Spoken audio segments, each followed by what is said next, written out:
The Mitchells versus the Machines is a movie that's been out on Netflix for about a month or so, but I was catching up on all the stuff that I missed the past few weeks. In this movie, young Katie Mitchell goes on an adventure with her parents, little brother, and beloved dog to start her first year of film school, but soon gets interrupted when all the world's technology starts an uprising.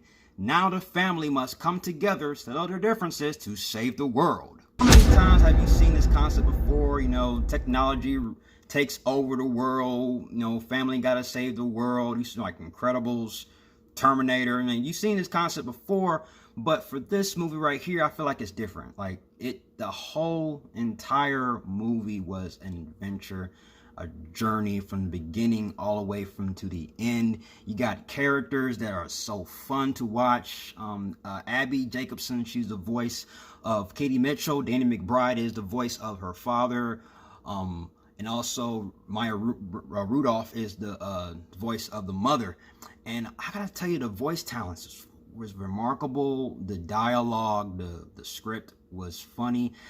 This movie was funny from start to finish. I found myself laughing my butt off. The jokes were fresh. There was so many jokes that revolved around technology, Wi-Fi, such as the older generation can't work technology right, and the younger generation, or the millennials, the younger generation can't not live without their phones. They did some heavy jokes on that make total sense in our times as of right now. The animation was remarkable to look at. Producers of this film also worked on Into the Spider-Verse. You can see some of the animation styles, such as the comic book references, the quotation marks when the character is excited, and it is implied in this movie. And there's lots of aspects to the movie where characters are giving out quotation marks. They have scenes where they're explaining situation, and they have animation and different visuals to correspond with whatever the character is saying. It is remarkable. And Kate Mitchell,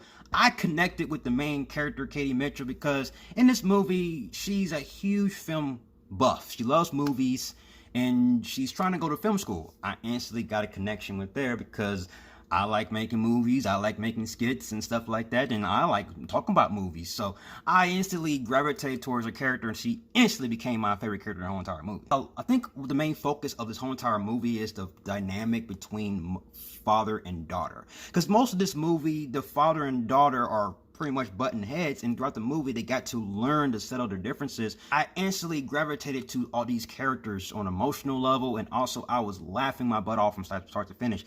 This movie was very funny. I couldn't complain. The jokes made sense. The jokes were fresh. I really did enjoy this movie from start to finish. I couldn't figure out any flaws. I was looking for flaws, even nitpicks. I couldn't find anything. There is nothing wrong with this movie. This movie was perfect. This movie was fresh. It was funny. You have so many jokes that are relatable and real, and you find yourself really laughing and enjoying yourself from start to finish. And this is a great family film for families. I have to give this movie fantastic. The Mitchells vs. Machines is definitely one of my favorite movies of the year. The best animated movie I've seen thus far. This year. Yeah, I gotta say it. It was perfect. I love it. That's my review of The Mitchells vs. Machines. Have you seen this movie? What are your thoughts? Comment below. Let's talk about it, and I'll see you guys in my next review. I have more reviews coming up next. I have a review. My next reviews, I'm going to do the woman in the window, and then Those Who Wish Me Dead. Those are two movies I'm going to drop out in the next couple of days. Stay tuned for those. You have been warned. Till then,